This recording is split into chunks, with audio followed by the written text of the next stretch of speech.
परमेश्वर का वचन में लिखा है, एक बंदा था जिसका नाम था यहोशापात। उसने अपने लाइफ में सिर्फ प्रभु की ओर निहारना सीखा था। मेरे साथ वचन निकालिए जो लिखा है दूसरा इतिहास उसका 20:3 में लिखा है। देखे ये बंदे ने जैसे उसका विजन्स प्रभु में था, वो उसके विजन्स के द्वारा परमेश्वर ने उसके डेस्टिनीज को बदल दी। यहाँ पे इस प्रकार से लिखा गया है, तब यहोशापात डर गया और यहोवा की खोज में लग गया और पूरे यहूदा में उपवास का प्रचार करवाया। आज से बहुत साल पहले यहूदा के राज्य में एक राजा हुआ करता था, उसका नाम था यहोशापात। यहोशापात के कानों में जब खबर पहुंची कि 3 देश के राज्य के लोग मेरे देश के ऊपर चढ़ाई करने के लिए आ रहे, इसलिए ऐसा हो गया है कि एक देश में 3-4 राज्य आ रहे मारने के लिए, कब्जा करने के लिए। लिखा है यहोशापात डर गया। स्वाभाविक मनुष्य था, स्वाभाविक हमारा जीवन है। जब हमें पता चले कि 3-4 और से टेंशन हो, 3-4 और से लोग मुझे मारने के लिए आए, मैं अगर बोलूंगा हमारा भाई है, मैं अगर बोलूंगा मेरे भाई पे 3-4 लोग मारने के लिए आए, 30 से 40 लोग तेरे को मारने के लिए आए, ऑब्वियसली डरेगा, छुपते फिरेगा। हम स्वाभाविक मनुष्य हैं, हम डरेंगे और छुपते फिरेंगे। लेकिन यहोशापात का एक गुण था, जब भी उसके लाइफ में प्रॉब्लम्स आती थी वो प्रभु की ओर निहारता था। यहां लिखा है यहोशापात डर गया, यहोवा की खोज में गया। आज हमारे लाइफ का ये प्रॉब्लम से, जब हमारे लाइफ में प्रॉब्लम्स आती है, हम प्रॉब्लम्स को सॉल्यूशन में को ढूंढने के निकलते हैं। लेकिन यहोशापात के अंदर एक ब्यूटीफुल का केवल क्वालिटी था, वो डरा लेकिन घबराया नहीं, वो डरा लेकिन चिंता नहीं की, परंतु वो डरा जब वो यहोवा की ओर निहारा, और जब वो डरा यहोवा को ढूंढने के लिए गया। कहने का अर्थ ये, जब कोई विश्वासी के लाइफ में डर सता है, तुम्हारा डर से भी ज्यादा ताकतवर तुम्हारा परमेश्वर ठहरा है। आमीन। तुम्हारे डर से भी ज्यादा ताकतवर तुम्हारा परमेश्वर है। किसी एक व्यक्ति ने कहा था, मेरे मुश्किलें ज्यादा बड़ी नहीं होती, मेरे लाइफ में अगर मुश्किलें आए तो मैं उस मुश्किलों से भी कहूंगा मेरा परमेश्वर बड़ा है। ये मुश्किल भी आए, ये मेरे लाइफ के टेंशन्स भी आए, ये मेरे लाइफ के नाना की चिंता भी आए, फिर भी मैं नहीं डरूंगा, क्योंकि इससे भी बड़ा मेरा परमेश्वर ठहरा है, जो मुझे साहस देता है, जो मुझे ताकत देता है। आज हम मनुष्य से डरते हैं, आज कोई कुछ कर देगा उस चीज से डर लगता है। सच्चाई कहां है? आज की दुनिया ऐसी जनरेशन में चल रही है जिसे सच बोलने से भी डर लगता है। अब पता है, एक व्यक्ति था, एक ट्रू स्टोरी, एक व्यक्ति अपने टेस्टामेंट में बताता, एक पास्टर जी थे, वो अपने टेस्टामेंट में बताते थे, मैं एक जगह पे रहता हूं, मैं जिस जगह पे रहता हूं, अगर उस जगह पे मसीह बोल भी दे तो हमें नीचा समझा जाता है या फिर हमें मारा भी जा सकता है। उस जगह पे जब वो पास्टर जी गए, देखे कि यहां पे कोई चर्च है कि नहीं, यहां पे कुछ कलीसिया है कि नहीं, परंतु उन्होंने देखा नहीं है। धीरे धीरे उनको पता चला, यस यहां पे चर्चेस भी नहीं है, लेकिन यहां पे विश्वासी लोग हैं। भले यहां पे चर्च नहीं पर विश्वासी है। एक विश्वासी को पूछे कि भाई तू यीशु पे विश्वास करता है? तो बोला, यस पास्टर जी मैं विश्वास करता हूं। यस सर मैं विश्वास करता हूं। तो तू स्वीकार क्यों नहीं करता? रोमियो की किताब में लिखा है, जो प्रभु यीशु को प्रभु जानकर अपने हृदय में विश्वास करे और मुंह से अंगीकार करे, उद्धार उसी का है। जब उस पास्टर ने कहा, अगर तू विश्वास करता है तो स्वीकार क्यों नहीं करता? उसने कहा कि पास्टर जी नहीं, ऐसा मत बोलिए, अगर किसी ने हमारी बात सुन ली तो हमें मार डाला जाएगा। आपको पता है, उस दास ने प्रभु को इनकार करने से ज्यादा मरना पसंद किया। जैसे उसने कहा खड़ा होके कि मैं प्रभु यीशु मसीह का सेवक हूं, ऑब्वियसली लोगों ने पथरवाह किया, ओ ये पागल इंसान है, यहां पे कोई यीशु नहीं आएगा, यहां पे कोई भगवान नहीं आएगा, हमारे बहुत सारे देवी देवता है, हम उसकी आराधना करेंगे, तुम्हारी यीशु की जरूरत भी नहीं है। जब वो कहने लगा तब पास्टर ने एक वर्ड कहा, तुम आज प्रभु के वचन को इनकार कर रहे हो। मैं प्रार्थना करता हूं और इस जगह पे डिक्लेयर करता हूं, ये शहर, ये गांव ही नहीं परंतु ये शहर यीशु के नाम पे घुटने टेकेगा। आमीन। ये शहर यीशु के नाम पे घुटने टेकेगा। तब वो पास्टर को लोग ताड़ना देते रहे, तब वो पास्टर को लोग मारते रहे, इतना इवन उनको थप्पड़ मारा गया, उनको इतना टॉर्चर किया गया, लेकिन फिर भी वो बंदे ने कहता रहा, मैं डिक्लेयर करता हूं ये शहर यीशु के नाम पे घुटने टेकेगा। आपको पता है कुछ साल के बाद जब इस व्यक्ति मार खाते हुए यीशु का प्रचार करता रहा, लोगों के हृदय में छुआ इस प्रचार ने, लोगों के हृदय में परमेश्वर ने काम किया, लोगों के हृदय में परमेश्वर ने बात किया। और जैसे लोगों के हृदय में परमेश्वर ने बात किया, कुछ साल के बाद एक पास्टर मार खाया, कुछ साल के बाद उसी जगह पे 3 पास्टर खड़े हुए, और कुछ साल के बाद 3 पास्टर खड़े हुए, 3 से लेकर 6 बनते गए, 6 से लेकर 10 बनते गए, ऐसे करते करते वो शहर विश्वासियों का सेट कहलाया। और आज के टाइम में वो शहर में परमेश्वर ने एक बड़ी बेदारी की। आमीन। बेदारी की शुरुआत एक सैक्रिफिकेशन को मांगता है। अगर रिवाइवल चाहिए तो सैक्रिफाइस भी नीड है, समझ रहे? अगर मेरे लाइफ में रिवाइवल चाहिए तो मुझे कुछ चीजों को छोड़ना ही है, मुझे कुछ चीजों से आगे बढ़ना ही है। अगर मुझे यीशु की ओर निहारना है तो मुझे यीशु ही चाहिए, संसार की चीजों कुछ चीजों को छोड़ना है। पौलुस कहता है अपने वचनों में, मैं क्रूस में यीशु के साथ मारा गया हूं, मैं टंगा गया हूं, मेरा शरीर मेरा नहीं परंतु यीशु का है, मेरा शरीर अभी मेरा नहीं है परंतु यीशु का है। जब ये मेरा शरीर यीशु का है तो मेरे जीवन से भी उसकी महिमा होनी चाहिए। आमीन। मेरे जीवन से भी उसकी महिमा होनी चाहिए। इस बंदे को देखो जिसका नाम था यहोशापात, जब उसको पता चला राज्य के लोग चढ़ाई कर रहे, उसने यहोवा को ढूंढा, और जब ढूंढते हुए वो सारे नगरों में ढिंडोरा पिटवाया, आओ सब लोग आओ यहाँ पे। कोई में विश्वास करता, कोई पूछा होगा कि क्यों राजा बुला रहा है, कोई दोस्तों को पूछता होगा कि मैं भाई क्यों राजा बुला रहा है। किसने बताया? जब राजा खड़ा हुआ, ओ यरूशलेम के निकट खड़ा होके बोलने लगा कि देखो मेरे भाइयों, मेरे लोगों, ऐसा ऐसा काम हुआ है, 3 राजा हमारे पर चढ़ाई कर रहे। जानते क्या हुआ? लोग डरे तो सही, लेकिन लोग डरने के द्वारा भी प्रभु में अपना विश्वास को खोने से नहीं छोड़े। डर रहे तो सही लेकिन अपने विजन्स को नहीं भूले। उनका विजन था प्रभु यीशु, उनका विजन था परमेश्वर का सहायता। वो जानते थे भले ही यहोशापात बोल रहा है 3-4 राज्यों के लोग चढ़ाई करेंगे, लेकिन हमारा विजन से कि हम विश्वास करते जैसे परमेश्वर ने अब मूसा के समय लाल समुद्र से हमें निकाला था, परमेश्वर ये विपत्ति से भी हमें बचा के निकालेगा। Praise Lord। परमेश्वर विपत्ति से हमें बचा के निकालेगा। उन्होंने प्रार्थना किया। यहोशा की प्रार्थना कैसे थी पता है?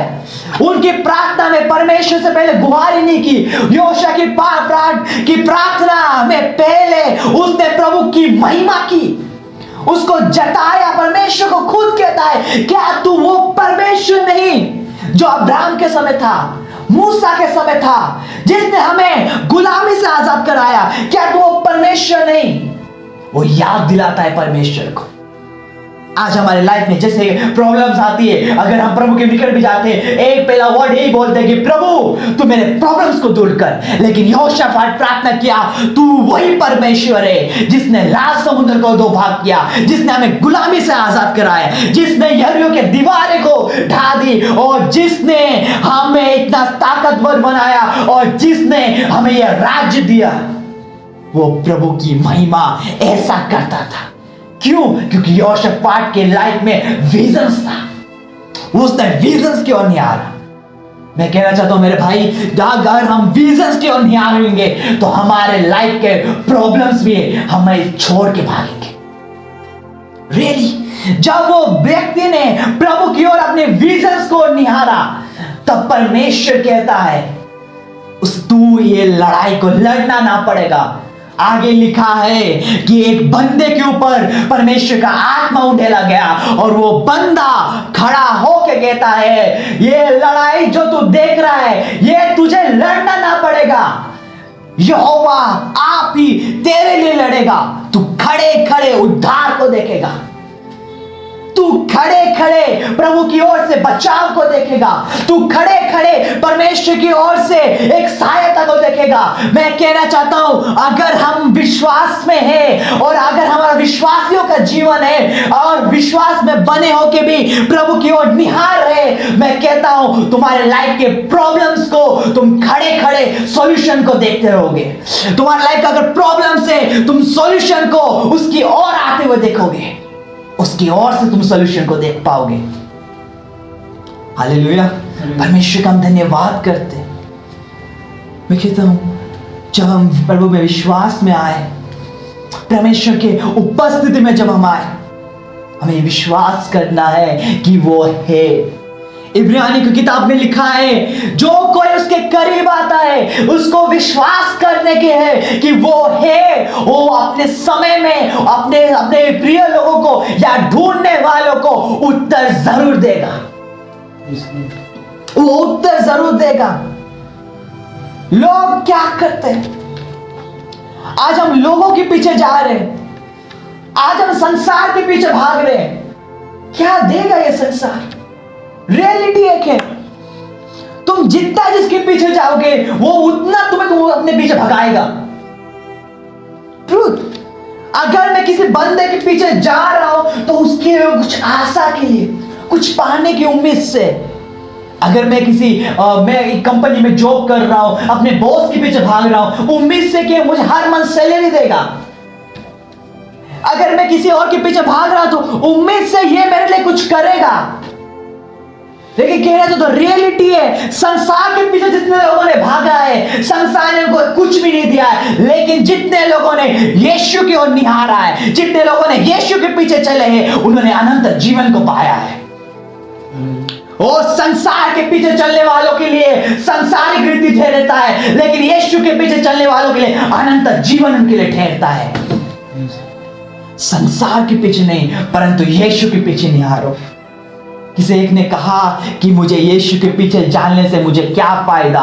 मैं कहना चाहता हूं अगर तूने अपना डेस्टिनी को संसार के रीति तक रखा है तो तेरा डेस्टिनी संसार तक रहेगा, लेकिन अगर तूने अपने विजन्स को, अपने डेडिकेशन को और अपने डेस्टिनी को यीशु पे निहारा है, तू मर भी जाएगा तो भी तू जीवित रहेगा, क्योंकि ये मेरा खुदा का वचन कहता है अगर कोई व्यक्ति मुझ में मरेगा तो भी जिलाया जाएगा और वो अनंत जीवन का अधिकारी होगा और मेरे साथ मेरे पिता के घर पे वास करेगा, और मेरे साथ मेरे पिता के साथ वास करेगा और मेरे साथ वो भोजन करेगा। क्या फायदा देगा? एक ही फायदा मेरे भाई, कि जब हम संसार के पीछे चलेंगे, 2 दिन चलेंगे, 2 दिन का जिंदगी, 4 दिन का जिंदगी, जितनी दिन का जिंदगी हो, 4 दिन चलेंगे, मर जाएंगे और फिर वैसे ही रह जाएंगे। लेकिन यीशु के पीछे चलेंगे, भले ही मरेंगे भी तो फिर भी उसके राज्य में जी उठेंगे और उसके राज्य में जी उठेंगे। ये उसका अनॉइंटिंग। इसका अनॉइंटिंग में बढ़ने के लिए प्रार्थना ही नीड नहीं है। आपको पता है एक व्यक्ति से प्रार्थना कर करके परमेश्वर को भले ही थोड़ा बहुत जान लेगा, लेकिन एक व्यक्ति आराधना करने के द्वारा वो उसके करीब हमेशा सदा रहेगा। एक व्यक्ति प्रार्थना के द्वारा सिर्फ अपने लाइफ का प्रॉब्लम के लिए थोड़ी सी सॉल्यूशन मिल पाएगी, लेकिन एक व्यक्ति उसके आराधना करने के द्वारा, विश्वास योग ठहरने के द्वारा वो अपने लाइफ में यीशु का अभिषेक को देखेगा। वो अपने लाइफ में यीशु के अभिषेक को देखेगा और जब वो वैसे करेगा या जब वो वैसे परमेश्वर के ऊपर से बैठा रहेगा, तो ध्यान से सुनना, जब वो व्यक्ति प्रभु की उपस्थिति में बनाकर रहता है, जो व्यक्ति परमेश्वर की हुजूरी में बनाकर रहता है, वो उसके विजन्स में चलता है। क्यों? क्योंकि उसका लाइफ, उसका डेडिकेशन लाइफ में गुजारता है। क्योंकि एक उसका लाइफ एक डेडिकेशन लाइफ में होता है और उसका डेडिकेशन के द्वारा उसका विजन अपग्रेड होता है। यहोशापात ने जैसे उसने प्रार्थना किया और परमेश्वर की ओर से आवाज को सुना, वो एक विजन को रख दिया कि हाँ, चाहे जो कुछ हो जाए, परमेश्वर मेरे साथ रहेगा, परमेश्वर मेरे आगे चलेगा और मुझे ये लड़ाई नहीं लड़नी पड़ेगी, परंतु इस लड़ाई में विक्ट्री प्रभु के यीशु के नाम से मिलेगी। ये लड़ाई में विक्ट्री वो परमेश्वर के नाम से मिलेगी। तब पता है उसने क्या किया? हम क्या करते अगर उसकी जगह होते?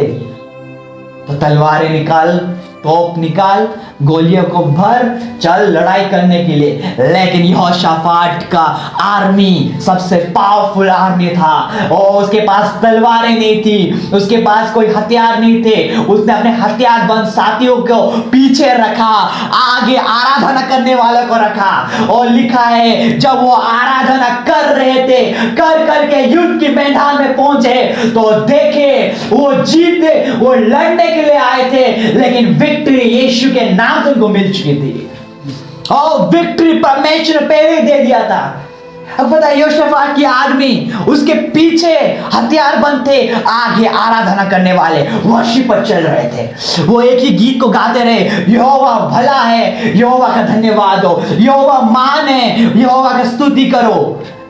आपको पता है आपकी लाइफ की प्रॉब्लम्स का सॉल्यूशन एक है, तुम सिर्फ उसकी आराधना करना, सिर्फ उसकी महिमा करना। ऑटोमेटिकली तुम्हारे लाइफ की हर एक परिस्थिति बदलेगी, वो ऑटोमेटिकली हर एक चीजों को बदलेगी, ऑटोमेटिकली हर एक सिचुएशन बदलेगा, क्योंकि तुमने अपना जीवन सिर्फ प्रार्थना में नहीं रखा, तुमने अपना जीवन डेडिकेशन में रखा है। तुम्हारा डेडिकेशन जीवन परमेश्वर के लिए महिमा के योग्य ठहरा है और प्रभु को महिमा देने वाला जीवन ये ठहरा है।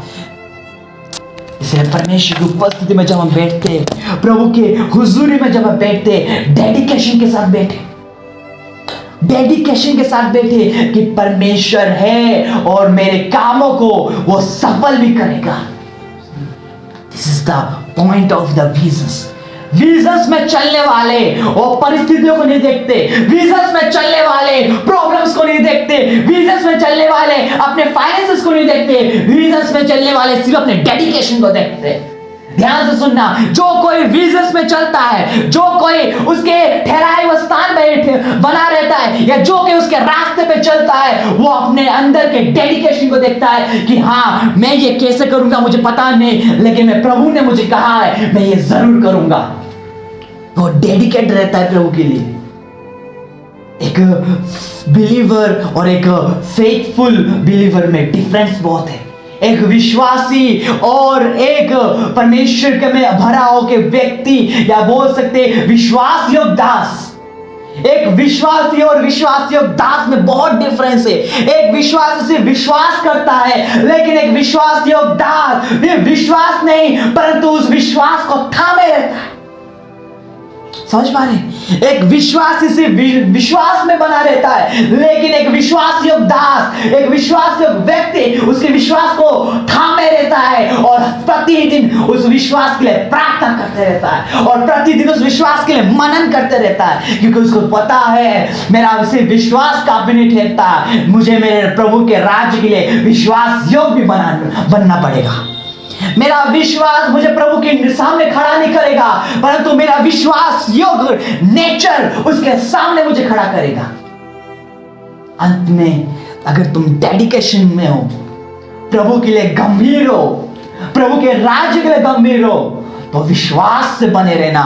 वो तुम्हें विश्वास योग्यता के धार में संभाले रखा है, वो तो विश्वास योग्यता में संभाले रखा है। क्यों? क्योंकि तुमने अपने डेडिकेशन को अपग्रेड किया है। एक व्यक्ति का डेडिकेशन जब अपग्रेड होता है, उसका विजन बदलता है और उसका डेस्टिनी बदलता है, उसका चाल चलन बदलता है। जो वो व्यक्ति अपना डेडिकेशन यीशु पे रखता है, उसके लाइफ का टर्निंग पॉइंट ठहरता है और वो आपका आइडेंटिटी यीशु के आइडेंटिटी से बदलता है। इसलिए कहते हैं, अगर जो कोई मुझ में बना है और मेरी बातें उसमें बनी है, तो चाहे मांगो वो तुम्हारे लिए होगा। अगर पता है वो विश्वास योग्य व्यक्ति क्या मांगता है कि प्रभु मुझे तूने यहाँ पे लेके आया है, या फिर तूने मुझे यहाँ पे संभाले रखा है, अब तू क्या कर, मुझे और भी ज्यादा आगे बढ़ाने के लिए ताकत दे। This is the dream of every faithful person. परमेश्वर ये वचन में सबको सहायता करे। प्रभु ये सब चीज होने के लिए सहायता करे। हम जैसे विश्वास योग में बने होके उसके राज्य में और भी ज्यादा आगे हम बढ़ पाए। प्रभु चीजों के लिए सहायता करे। आइए हम प्रार्थना करेंगे।